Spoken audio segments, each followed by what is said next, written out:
Catherine the Great, named initially Sophie Friederich August von Anhalt-Zerbst, was born on May 2, 1729, in Stettin, Prussia, now Szczecin, Poland. Her father, Prince Christian August of Anhalt-Zerbst, was a minor German prince, but his territory was small and not very wealthy. Christian August was a military man who served in the Prussian army. He was known for being strict, disciplined, and very serious. He wasn't very wealthy or influential, but respected for his military service. Her mother, Johanna Elizabeth of Holstein-Gottorp, came from a more prominent family, and she had big ambitions. Johanna was lively and social, but was also very focused on improving her family's status. She dreamed of making powerful connections through her children and worked hard to arrange a good marriage for Sophie. Christian August and Johanna Elizabeth's marriage was likely arranged to strengthen ties between their families and to secure political alliances. Family members or intermediaries typically negotiated these marriages to ensure the union benefits the families involved. Johanna's family saw Christian August as a suitable match because, despite his modest means, he was a prince and held a stable and respected position.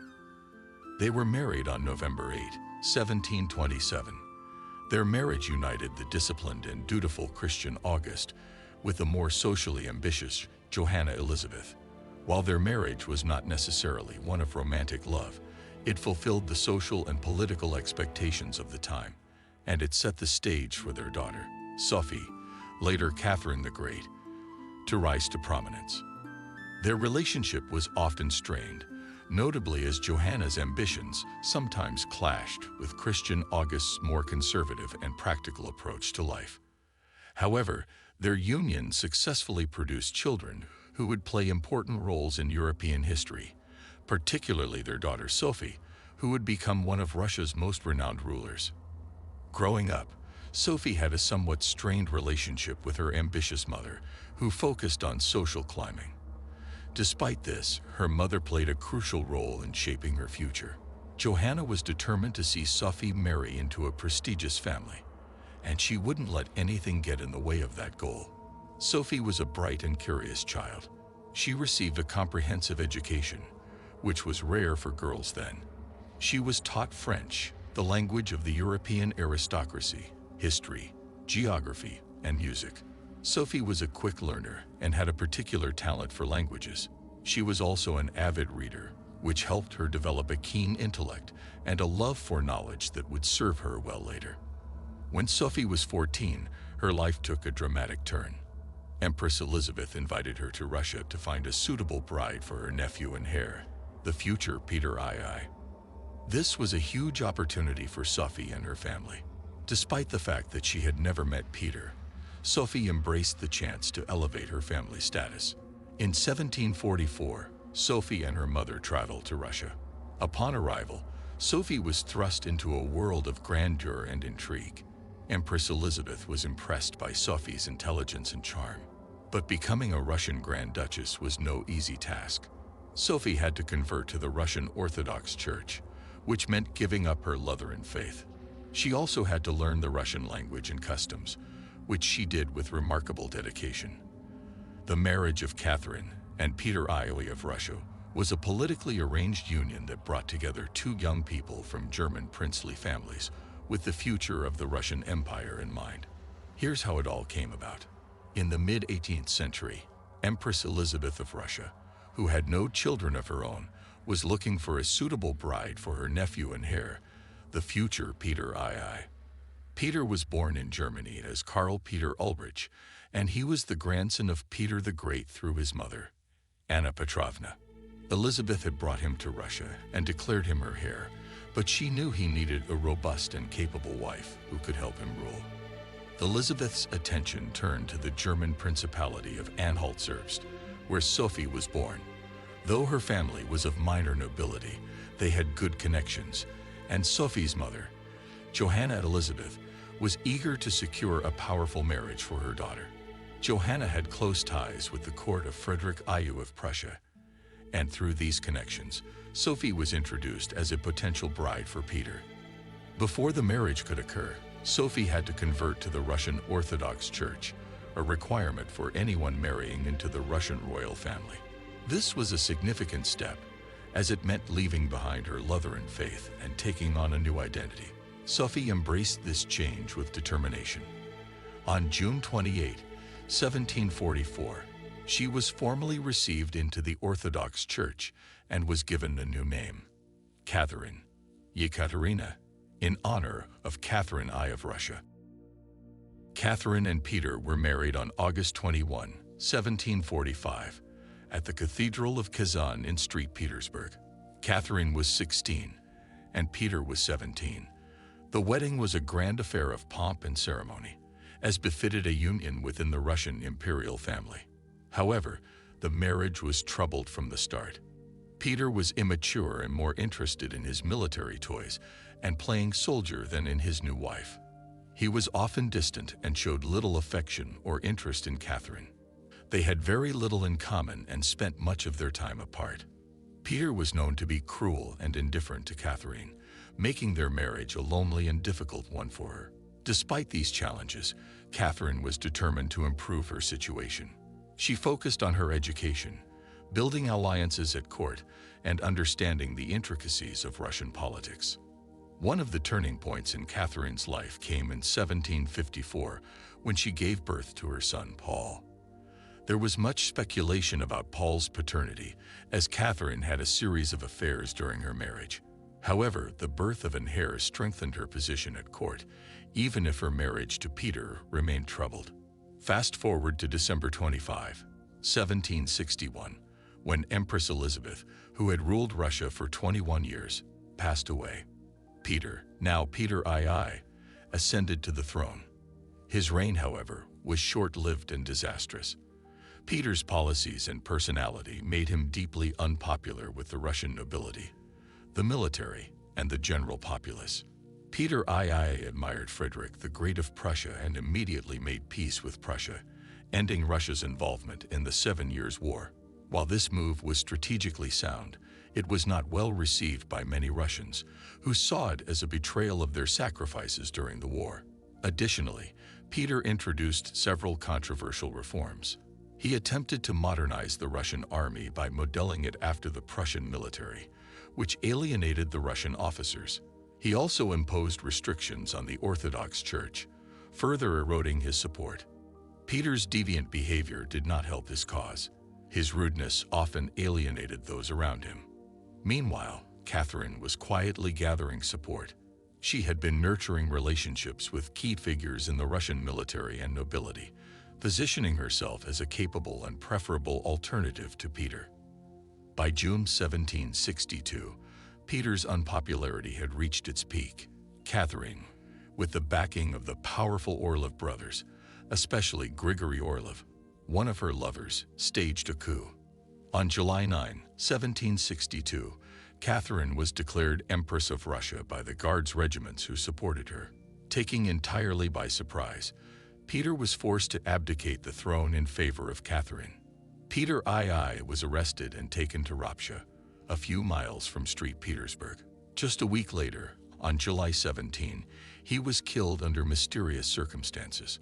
Officially, it was reported as a result of a quarrel with his guards, but many believe he was assassinated on Catherine's orders or with her tacit approval.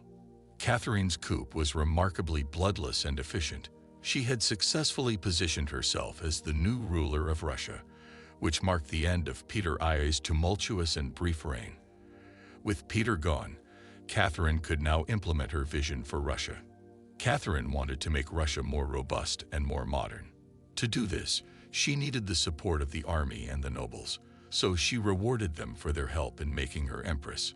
Catherine loved the Enlightenment ideas, which were about using reason and science to improve society. She wrote letters to famous thinkers like Voltaire and Diderot to seek their advice. She wanted to bring these new ideas to Russia. In 1767, Catherine set up the Legislative Commission to create new laws. She wrote a document called the Nakas to guide them. It was full of ideas for fair and modern laws. However, the group never finished its work because it was too difficult to get everyone to agree. Even though that plan didn't work out, Catherine made many changes. She improved the government, helped the economy grow, and built more schools. She also expanded Russia's borders through wars and treaties. For example, she took over Crimea and parts of Poland, making Russia bigger and stronger. As we know, Catherine's marriage to Peter was not happy. Peter was immature and often ignored her. They'd barely got along, so Catherine spent a lot of time on her own. Catherine turned to books and learned to cope with her difficult marriage and life at the Russian court.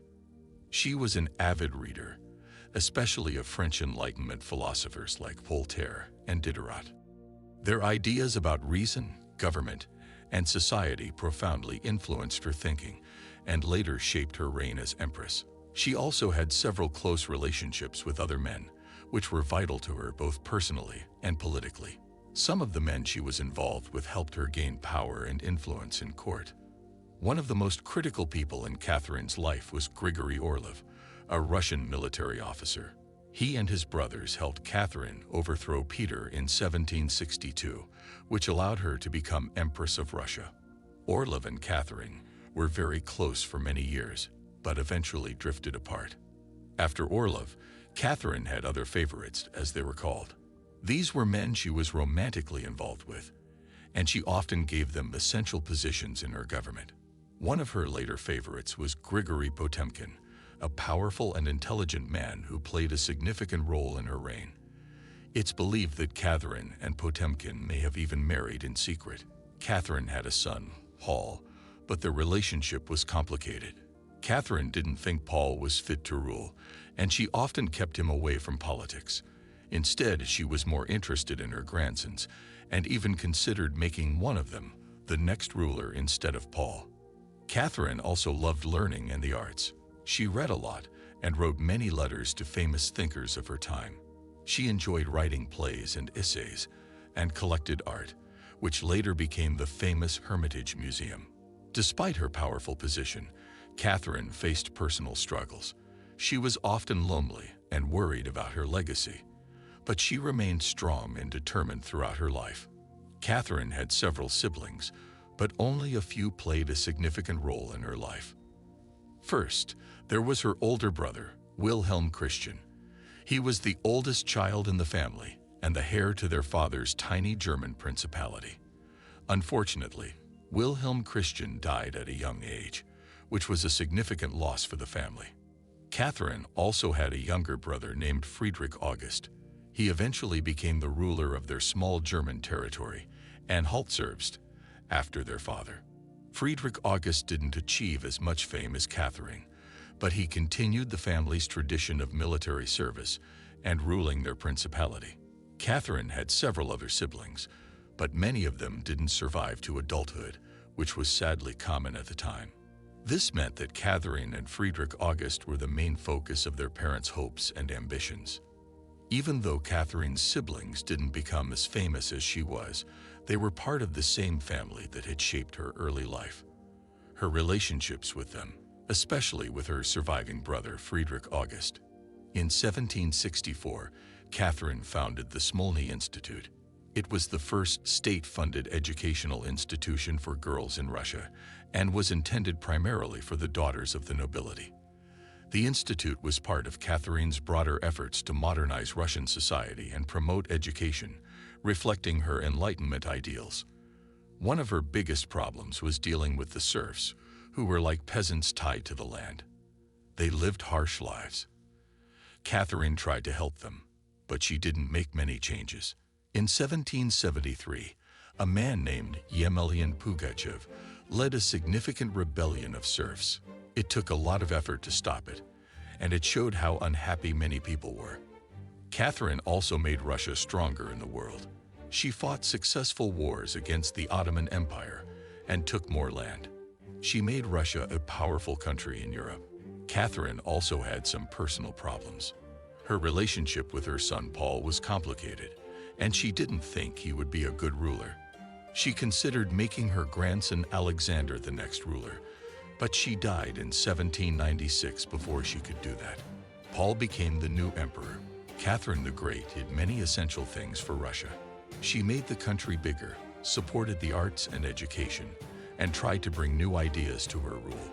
People still remember her as one of Russia's greatest rulers.